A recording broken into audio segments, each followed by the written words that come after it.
Hey everyone, Eric with Highlight Event Rentals, and I'm talking today about what our process is and how we actually clean our items before they go out for rental. Now, this is a very busy rental weekend for us. We have several orders going out. Behind me, you see these are our padded resin garden chairs, all stacked up and ready to go.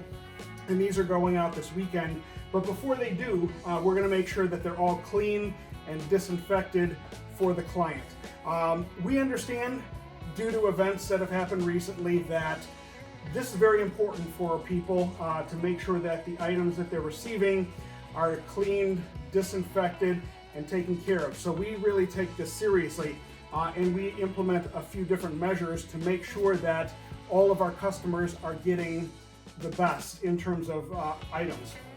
So what we have here, we'll actually do this at the warehouse before items go out. If we're dropping items off or if somebody's coming to pick up items, we'll do this in our warehouse before you arrive here, before we actually drop them off. If we're actually setting up on site for you, a lot of times we'll actually do this in place. So we'll bring this out and actually do it after we set up so everything is cleaned on the spot. But what I have here is Microban. This is an all-purpose cleaner. It's an antimicrobial and it's a spray. And this will actually keep killing bacteria for 24 hours after it's sprayed. So I'm just going to show you a little bit about how we wipe down everything just to make sure that it's clean and ready to go. So we'll give it a really nice mist, and then we'll go over it with a clean towel. So there you go, nice and clean, disinfected. It's ready to go out. When we drop this off, it'll be smelling good, it'll be nice and clean, and everybody will be happy.